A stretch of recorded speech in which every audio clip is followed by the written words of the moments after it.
amb 5 definicions o 5 paraules. Vale? Vale. Si mentre parlo amb tu miro a les notes, No passa convé, res. no convé, no passa res. Com vulguis. Ja ho tallarem. Sí, que sigui natural. Vale, d'acord. Okay, so començo, no? Sí. Okay, so the first thing I would like to talk about, it's about education, since we are in a master's program, so education is very important for us. And I would like to talk about education as confronted or opposed to instruction, right? Instruction is much more focused on specific outputs, procedures, and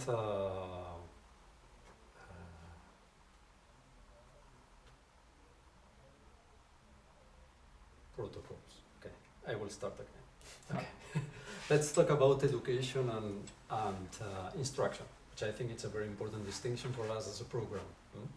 So instruction is seen as a kind of, training students or people who would like to be instructed or learning about something, and it's very much focused on specific outputs, protocols in order to obtain those outputs. Whereas education is much more about setting not so much outcomes but maybe goals, and rather than protocols is about procedures, right, or approaches. So in that sense, we would like to think that we don't provide with specific protocols or procedures to achieve a particular outcome, but rather than that, we would like to think that we offer a vision so that our students are able to set up their own goals or identify the desirable goals, and then find the means, not so much the procedures, but the means to achieve that goals.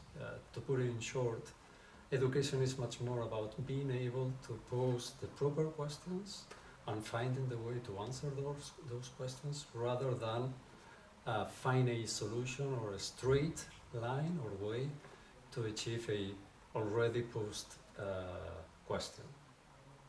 So that's about education. Okay. Second term I would like to discuss about is the resource, and typically we, in our program, it seems the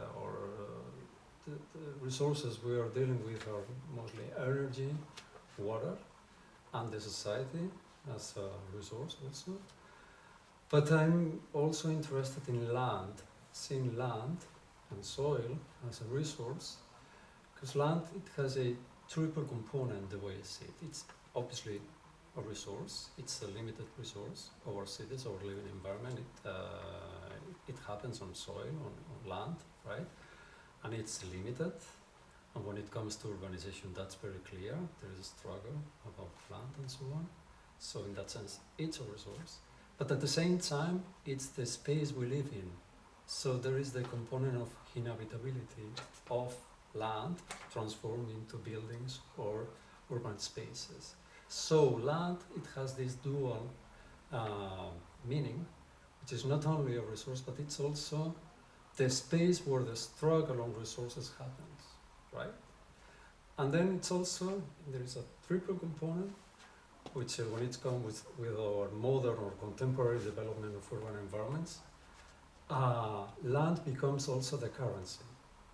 It's the change value where all the, let's say, socio-economic transactions in the city is used, right? This resource is used at the same time as a currency for these transformation processes. So that's why, in my opinion, land, it's a very important issue to be focused on and to research on. Okay.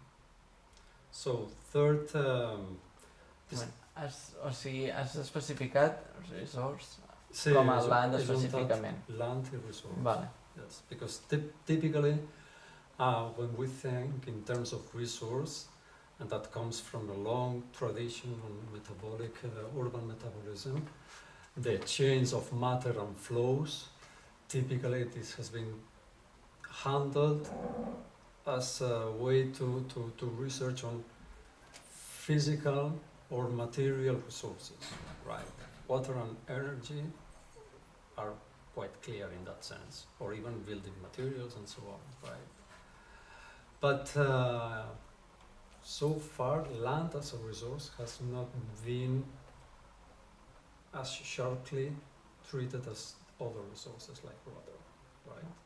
So that's why I think land, having this triple understanding of it, resource, space to inhabit, but also currency. So this duality between use value and exchange value has very clear connections with Marxist understanding of the economy, of history, of historical materialism. I think that's a key point. Sí, com l'aigua i l'energia com un recurs, com un flow, no? Que entra i et surt, en canvi la terra potser el flow és la propietat o l'activitat, no? That's exactly right. So the flow in water is very clear, the water cycle, and in energy as well, right? But all these resources, at some point at the end, they end up being in contact with the land, right? Being the land also the space we live in, right?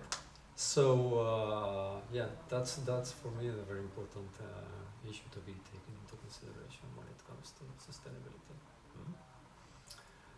Okay, then I would like to reflect also on the topic of technology and techniques. And I will go back to a critical moment when it comes to this reflection on technology and techniques, mid-20th century. Martin Heidegger made that clear distinction between the Greek voice for techniques, which is the Greek voice techne. It has very much to do with this intervention on materiality and by some transformation, some knowledge, right? Some, operations or procedures, matter is transformed in something else, right? In modern times,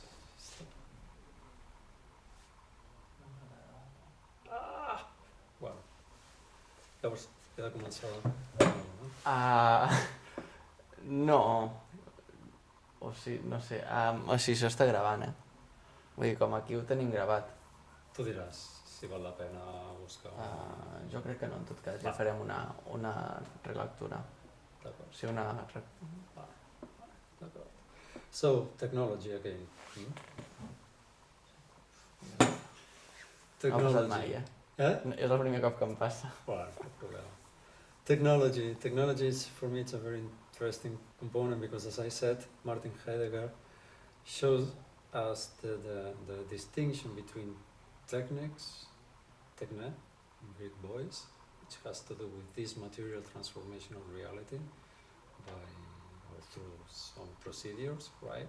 And the modern understanding, the more contemporary understanding of technology, which is a catalog of procedures, right? With this aiming of becoming universal, right? So, shared by humanity in general, right? So that capitalizing on those procedures, on that catalog, it's possible to achieve a kind of domain over nature, right? And it doesn't necessarily mean material transformation.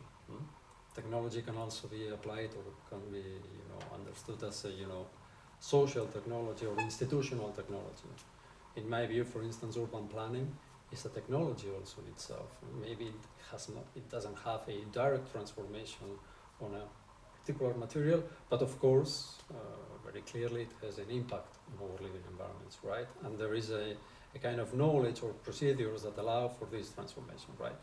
The thing is that modern technology has or aims for this kind of universal provision or offer of procedures, right? So there is this distinction between technique or techne, in Greek voice, being very contextual, very much related with materiality, and technology being a little bit more abstract in another level, right? Having this aim of universality. For me, there is an in-between, which is the interesting point, recently discussed by some philosophers on the issue, which is technodiversity. Assuming and including this idea of not necessarily transforming a material matter or a specific object into something else, which was related with technique, the Greek voice, but also having this idea of, using technology for something else, just, transforming something material. It can be an institution. But technodiversity, in a way, disregards this universal aim. It's very much contextual, right? So there is a kind of wider understanding of possible technological ways to approach reality, possible or potential diverse technologies that adapt to particular contexts. And in that sense, again, urban planning, the way I see it, is very contextual. It depends on the specific culture, on traditions, on property rights, on cultural traditions, socioeconomic traditions. So it's not the same, the Anglo-Saxon urban planning, for instance, that the continental European continental one, right? And we need to go back in time at least 2,000 years to disclose that difference, right? That distinction. So being able to use technology or to understand technology in this diversity will allow us to adapt our intervention into particular or contextual environments, so that our approach is much more in pace or adapted to those needs or those contexts. Okay. Vale. Next topic I would like to discuss, it's a kind of merging between needs, demands, economic degrowth or growth, or steady state economies. So when it comes to needs and demands, I think that we are in a crucial point where we need to think about redefining our needs, right? It is said that in order to become sustainable or to keep up with a sustainable way of living in our environments, we need to reduce the demand of resources, right? Either material, water, or building materials, or flows, energy, right? I think there is a previous step, which is redefining the needs, right? Or being able to decrease our needs or to adapt them to a more convivial way of understanding how we live in our societies, right? Because the way I see it, demands are a consequence of previous needs, right? So if we are able to refocus and to redefine what are our needs, shifting from a material-based society to something else, I think naturally we could be able to decrease our demands on the environment, right? And in that sense, I think it's very interesting how the Intergovernmental Panel on Climate Change, in the last 20 years, they have been changing their narrative when it comes to the assessment report that they published every 7 years. They started with this, each report has its own, let's say, motto or its own leitmotif, right? The strong concepts that, in a way, wrap up all the discussion, right? So in the assessment report, the third one, I think it was, that motto or that leitmotif was the SRES, which stands for Special Reports on Emission Scenarios, right? So the main focus was emissions, carbon dioxide emissions, right? Only a couple of assessment reports after, they changed that to the representative concentration pathways, right? RCP, right? Which is not so much focused on emissions, but on already concentrations of greenhouse effect gases on the atmosphere, right? So there is a change here, right? Even though both leitmotif, they take into consideration the way we live, right? But the most interesting point for me comes with the last report recently published, the 6th one. It was published in June 2022. And the leitmotif there is shared socioeconomic pathways. No reference to carbon dioxide emissions, no reference to concentrations. Still they are there, but the summarizing word or the summarizing leitmotif put a strong emphasis on sharing. I think that's very important. That's an innovation. Socioeconomic pathways. So the big emphasis is put on how we inhabit, how we share resources, and how they are related to the socioeconomic context, right?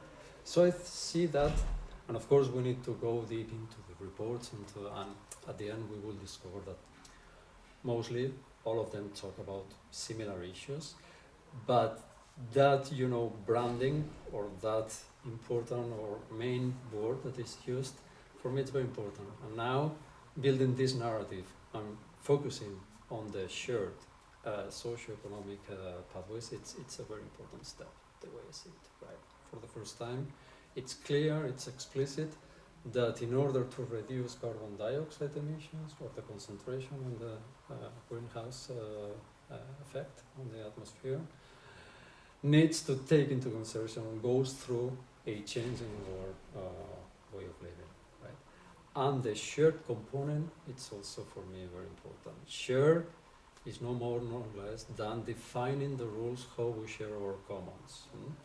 The way I see resources in general, it's not something that anyone can appropriate or make use of.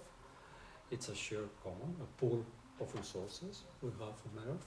So those are commons, and defining the rules or the way we share those resources, it's a critical component. And this is something that here in MISMeC we pay a big deal of attention to, right? Defining how we can build communities and therefore set up or imagine a way of governance so that those resources suffice for a convivial way of living. És molt interessant perquè van sortint, no només a tu, però molta gent, que al costat de acompanyades les definicions hi ha això, uns posicionaments, uns statements, uns enunciats que també són superinteressants i jo crec que com això ja sou persones superposicionades en un sector, acaben sortint com això de posicionaments molt propositius d'això, de com hauríem de viure, com hauríem de fer ús dels recursos. Aleshores, crec que també és interessant tenir en compte com aquestes dues coses, la definició en si i el propi posicionament de tu deies, hòstia, doncs els recursos com s'haurien de gestionar o com hauríem de mirar això, no sé què has dit abans, que ha sigut com, hòstia, això és molt clau, s'han anat completament de la definició en un posicionament molt interessant i crec que... És que d'aquí sortirà això, aquesta tasca d'edició i detectar paraules o frases claus que potser no estaven en la llista. Exacte. Clar, ara estaves definint què és compartir, no? També pensaria, hòstia, no està a la llista, però o sigui, com se'n va i això no només amb tu, sinó com veus que al final tots els conceptes s'acaben barrejant entre ells. That's very interesting. If I may develop a little bit more on this sharing concept. Recently we have been discussing in class about the different rights or the different access to resources and how they can be structured. And there are those rights that they have to do with the access to the resource. Some others they have to do with the use we make of that resource, right? Some others they have to do with management, how the rules are defined, and how they can be changed a long time, right? Because the situation changes a long time, right? So there is the need also to define how our use or relationship with the environment may change a long time. And this leads me to the fifth definition, I think, or the fifth discussion I would like to have, which is about temporality, right? There has been this confrontation, right, or this, I would say, simplified vision about time when it comes to sustainability. For a long time now, it has been defined linearity as an unsustainable way, right? This idea of appropriating or making use of resources, making them grow, transform them into something different, producing some waste, and dumping away the waste on the environment, right? And having this exponential line of growth, right? This is how unsustainable way of proceeding has been described so far. As opposed to that, there is the idea of circularity, right? Which is reintroducing into the economic cycle all possible resources, as many as possible or as much as possible, right? I see this confrontation of concepts as a kind of simplistic or dualistic. I mean, also in our way of thinking, there is this opposition of epistemological opposites, right? And I see a third way, again, I'm very much interested in finding the common ground or the midway among opposed epistemological definitions, which is the recursivity, right? And it has also to do with the idea of the second nature. I'm a little bit critical sometimes when having this nostalgic reading of pre-industrial past, where organic societies were working well, in balance with the environment. I think that's nice to know, that's necessary to know, but we are not in that reality anymore, right? Over the last 200 years, we've gone through very dramatic, very important developments that have added different layers, right? And those layers, they have become also part of our current nature, if I may say so, right? It's not the kind of pastoral or ideal nature that we all have, or some people have in mind, but it's the environment we're living in, right? So for each leap in time in our use of the environment, there is an added layer that we need to take into consideration. So it's difficult for me to imagine that we can go back to the origins of the whole cycle, right? So it is important for sure to understand how organic societies were working, right? But it's, I would say, at least equally important to know how the second nature, third nature, fourth nature, the different layers work. And in that sense, understanding the rationale of modern contemporary development is really important in my way, right? That's another way of looking at circularity. I don't know if I could define it as a spiral or as a recursive geometry, if I may say so, but for sure, in my way, or in my view, or in my way of looking at things, it's not circular, right? So, yeah, I tend to be controversial and always finding the cracks in the commonly accepted definitions. So temporality in that sense, it's a very important also component. And when it comes to temporality, there is this historical dimension or reading of our development, but it's also about, concepts like obsolescence, how we see our development in the future, how long will it take for that to be useful or not, right? And understanding also the previous stage of that reality that we are transforming, right? So I would like also to suggest finding ways to escape from this linear understanding or reading of history, going from the past, having the present, and then planning something for the future, right? So I see our intervention in our current days, nowadays, as a kind of just a simple stone in a longer period of time. And for that, I always feel the burden. I take that burden happily, gladly, but the burden, the responsibility of being part of something bigger, right? Not just the intervention of producing something specific for a particular time, but being the part of an inheritance that comes from, and leaving an inheritance for the future, right? So seeing that as a kind of continuous line, I see it as something very inspirational and something which I feel very comfortable working with, even though it's a burden, as I said, kind of, responsibility. En aquest sentit jo m'imaginava, deies, la línia que anem fent cada un, anem posant com una pedra, no? M'imaginava una pedra així. I pensar, hòstia, en els últims 100 anys hem posat moltes pedres. Si poguessis fer una gràfica de les pedres que ha anat posant cada generació rere generació, venim d'un passat, però quantes pedres acumulen al passat i quantes pedres acumulen en els últims 200 anys? O sigui, com la pedra que deixem nosaltres, quina mida té? If I may say something about this, how fast we have changed in the last, let's say, 50 years. It is said that the amount of carbon dioxide emissions have amounted largely in the world, as well as the use of concrete or some other materials, and there are plenty of graphics showing this exponential growth, right? Again, I would like to discuss that, because the way I see it, there has been a big leap even before that. If I think of my parents, for instance, right? The change or the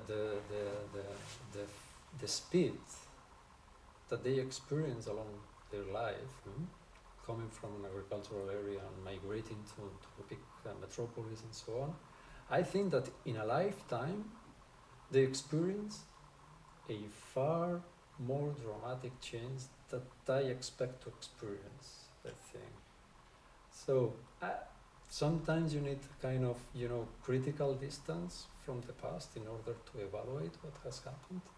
So not only in material terms, but even in technological terms, when we understand technology in a wider sense, right? How we relate, how we build institutions, and the kind of relationship that we established as communities and societies, which is not exactly the same. I think that there has been an enormous leap in the last 50 years here in our context in Barcelona, right?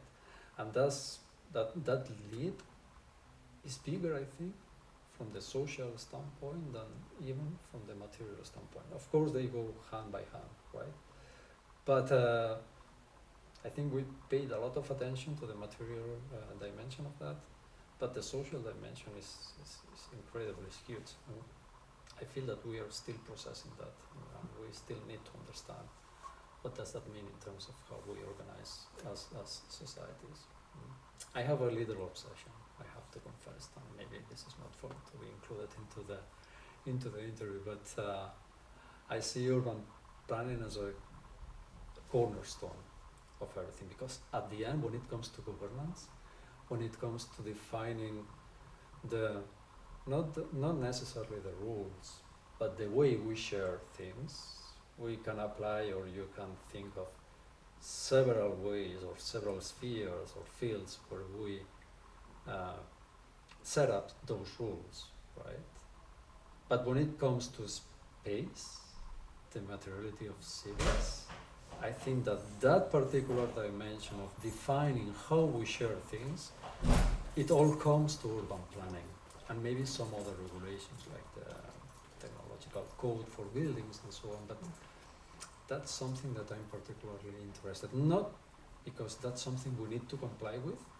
It's not like putting laws or rules on top of the altar and we need to comply with it, but also because they disclose, or they are very interesting tools for us to understand how we approach to this idea of shared commons, right? They define the rules, and by looking at these regulations or these technological frameworks in a careful way, being critical, I think you can get a lot of information and many clues on what needs to be changed, and what needs to be rethought and reformulated. No. I think that's all. Sí? Sí. Molt bé. 29 minuts. Perfecte. Perfecte. Perfect timing. Que hem fet 5 paraules. Pues al final sí, jo crec que n'he fet 5.